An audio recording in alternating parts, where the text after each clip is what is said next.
Claudio Caprarulo de Analítica. ¿Cómo estás, Claudio? Bienvenido, buenas noches. ¿Qué tal? Buenas noches. ¿Cuánto de la desinflación corresponde a lo fiscal? ¿Cuánto a la caída de la actividad? Bueno, hay una combinación de factores, ¿no? Claramente, me parece que también esto nos lleva al debate que hubo hoy entre Milei y la presidenta, ¿no? Expresidenta, perdón.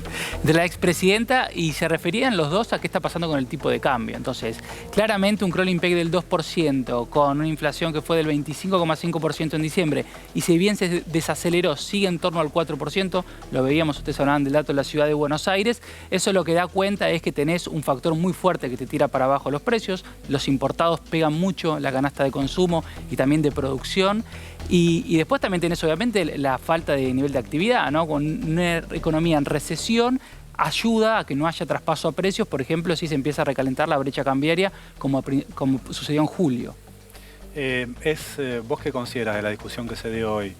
¿El dólar, el tipo de cambio, es el que influye más sobre la inflación o la política fiscal? Creo que es una combinación de las dos cosas. Para mí, principalmente, es el tipo de cambio fijo, casi de 2% mensual. Sí. Es que históricamente eso pasa en la Argentina. Milei, este tipo de cambio fijo, si no hay dólares en el Banco Central?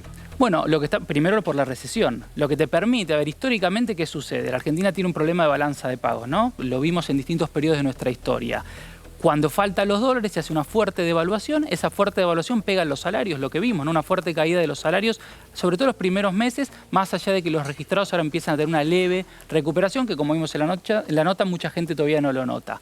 Bueno, a partir de eso el gobierno lo acompañó con una fuerte contracción fiscal, sacó pesos de la calle, que implica menos gasto en obra pública, un fuerte ajuste en las jubilaciones. Bueno, eso también te ayuda a contener, ¿por qué? Porque hay menos importaciones. Entonces, la fuerte caída que tuviste en las importaciones te permitió acumular dólares por lo que se conoce como el saldo comercial, la diferencia entre lo que exportamos y lo que importamos. Entonces, es todo un combo que le permite al gobierno sostener un tipo de cambio apreciado, pero empieza a haber ruido porque el mercado empieza a decir, bueno, está bien, ahora vas empujando con la barriga y lo vas llevando. Pero en enero del año que viene tenés vencimientos con el sector privado por casi 5.000 millones de dólares. ¿De dónde vas a sacar los dólares? Bueno, y ahí empieza a haber toda una discusión, ¿no? Y el gobierno parece, yo lo decía Milei, nosotros no vamos a tocar el tipo de cambio, los dólares van a aparecer, ¿no? Parte de esta idea de la dolarización endógena. Ustedes no van a tener pesos y como no tienen pesos, van a tener que empezar a desahorrar. Eso lo estamos viendo y, por ejemplo, está yendo dentro de todo bastante bien y uno lo ve, los depósitos en dólares, el blanqueo, ¿no? Empiezan a aumentar los depósitos en dólares y al mismo tiempo gente que tiene que empezar a sacar el canuto para pagar el día a día. Ahora, el problema es que una cosa es que vos desahorres y otra cosa es la gente que estaba llegando a fin de mes, apenas llegaba y ahora le recortaste la posibilidad de hacerlo por los diferentes ajustes que tuviste. Entonces, me parece que es un combo bastante complejo, pero que por ahora parece que se sigue sosteniendo, ¿no? ¿Y es sostenible durante mucho más tiempo? Hay dos factores ahí que podemos analizar.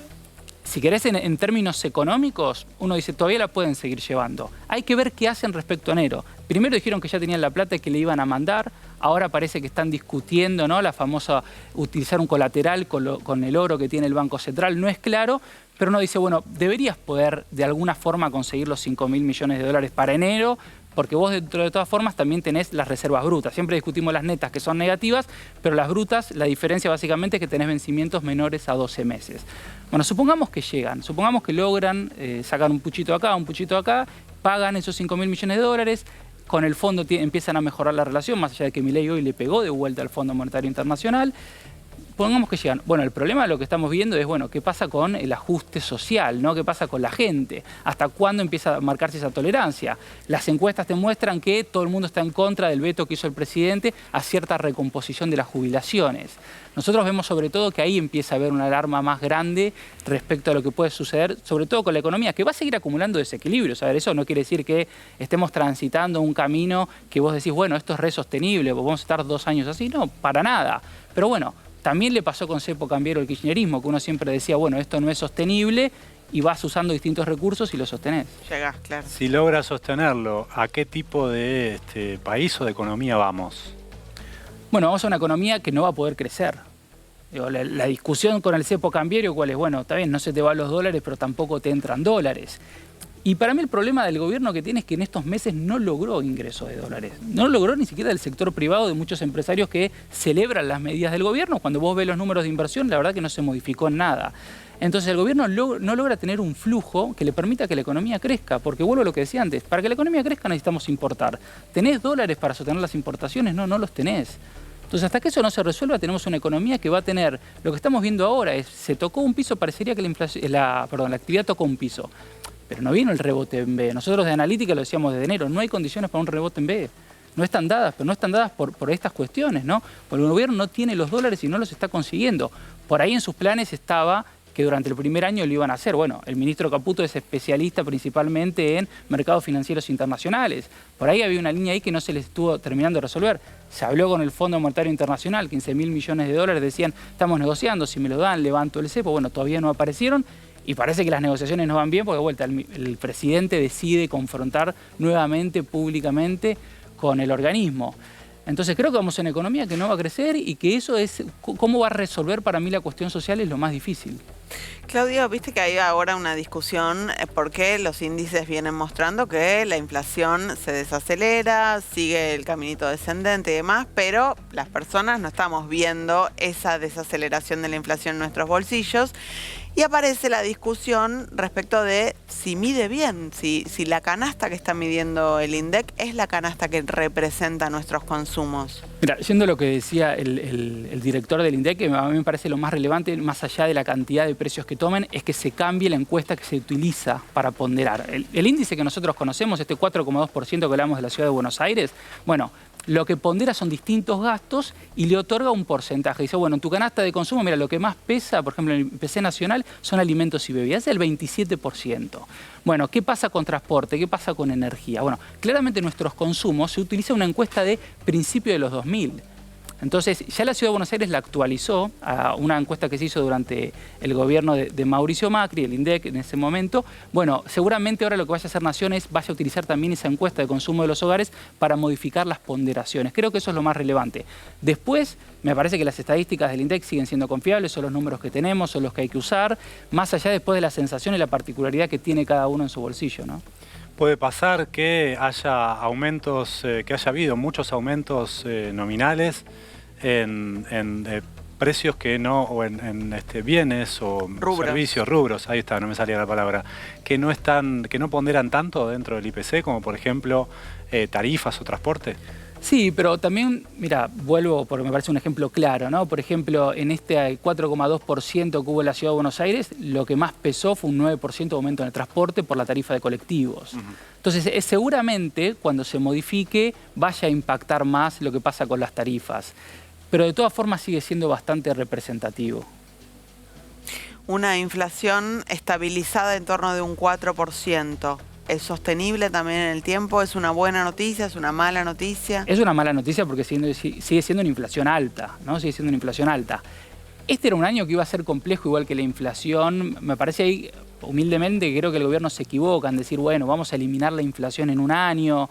No es posible, la Argentina tiene un problema inflacionario histórico. Es un poco la trampita de la campaña, ¿no? Macri con pobreza cero, Milei con eliminar la inflación. Sí, claro, exactamente. 4% sigue siendo alta, empezamos a notar esto de, bueno, una inflación de 4% no permite, por ejemplo, que las jubilaciones se sigan recomponiendo, que es lo que vimos en los últimos meses. No tanto las jubilaciones, el haber mínimo con el bono, porque el bono sigue fijo en 70.000 pesos desde marzo, pero te lo frena. ¿Por qué? Porque las jubilaciones se ajustan por la inflación pasada. Mientras la inflación se vaya desacelerando, van a empezar a recuperar. Cuando la inflación se queda en 4%, se quedaron ahí. Claro. Y convalidás una pérdida del 25% y del 16% en el mínimo con bono. Entonces es una mala noticia. Ahora, honestamente no creo que estén dadas las condiciones para que tengas una inflación, como a veces dice el ministro de Economía, del 1%, del 2%. Si a fin de año terminamos en una inflación del 3%, yo diría que es un buen escenario. Ahora, ¿y cómo puede salir el gobierno de esa encerrona de que si mantiene el dólar pisado para evitar un resurgimiento de la inflación, la economía no crece, pero si hay una devaluación, sube la inflación y caen los salarios? ¿Cómo se sale de eso? Es que esa encerrona no la podés resolver. Vos tenés que decidir cuál es el costo que estás dispuesto a pagar o cómo lo resolvés. Digo, el gobierno hizo una muy fuerte evaluación a principio de año y ahí tomó una decisión, ¿no? Ellos siempre plantean, bueno, no, es la inflación que heredamos o íbamos a una hiperinflación. No, venías con una inflación muy alta y con una economía, la verdad, rota en términos macroeconómicos, con muchos desequilibrios, pero tomaron una decisión. Y también tomaron otras decisiones para tratar podemos decir si fue de manera completa o no que lo hicieron, pero aumentaron la UH o tomaron decisiones para decir, bueno, contengamos un poco lo que genera este efecto. Ahora, también después decidieron hacer parte de una licuación con las jubilaciones. Entonces ahí tomaron una decisión. Si vos necesites, con un tipo de cambio trazado sin dólares, que vos no lo podés sostener y seguís generando desequilibrios, deberías empezar a levantarlo y a tomar decisiones para tratar de que eso le pegue menos a los que menos tienen. Digo, acá lo que estamos, cuando vos tenés que resolver una crisis macroeconómica, repartir costos. Bueno, ¿quién se hace cargo de esos costos? Por ahora, jubilados, universidades, trabajadores. Exactamente. Esa claro. es la decisión. Y también lo que vos decías antes es la intriga, la incógnita de si eso es sostenible mucho más tiempo. Sí, sí es sostenible y hasta en un punto de si lo que decía también, escuchaba previamente a la gente que ustedes se entrevistaban diciendo, bueno, es un sacrificio, lo estoy haciendo. El interrogante es si el sacrificio que está haciendo realmente nos va a llevar a un lugar mejor. Digo, estamos generando una economía que va a ser más productiva. ¿Realmente esto nos va a llevar a, por ejemplo, a poder tener una inflación que se siga desacelerando? Bueno, todos los economistas con los que el presidente se enoja, lo que planteamos es, mirá, no la estamos viendo. No estamos viendo que vos vayas a tener una economía mucho más productiva si tenés un tipo de cambio o vas hacia una dolarización con todos los problemas que eso te genera en la estructura productiva. Las empresas, digo, lo que van a perder plata son las empresas también. ¿Y sin dólares puede levantar el cepo? Yo soy de los que cree que no. Yo soy de los que cree que no, porque creo que una vez que vos tenés una demanda todavía muy reprimida de dólares, pero no solo de las personas, y creo que en un punto hasta te diría que es levantar el cepo, ¿no? O sea, digo, no, es poco probable que vayamos a comprar la cantidad de dólares que quieras. Exactamente, y me parecería que sería un error de política económica. Ahora, bueno, las empresas que hace muchos años que no pueden remitir utilidades, más allá de que lo hicieron en parte con el BOPREAL y algunas por el contado con liquidación, y todavía tienen muchos pesos, ¿qué te van a decir cuando vos liberes? Bueno, ahora sí, quiero ir, canjear estos pesos por dólares, mandarlos a mi casa matriz o al menos quedarme acá dolarizado porque no sé en la Argentina cuánto dura este nuevo régimen macroeconómico. Y esos dólares no están, entonces yo soy más de lo que cree y ahí le doy la derecha al gobierno de que todavía no están dadas las condiciones para levantar el cepo.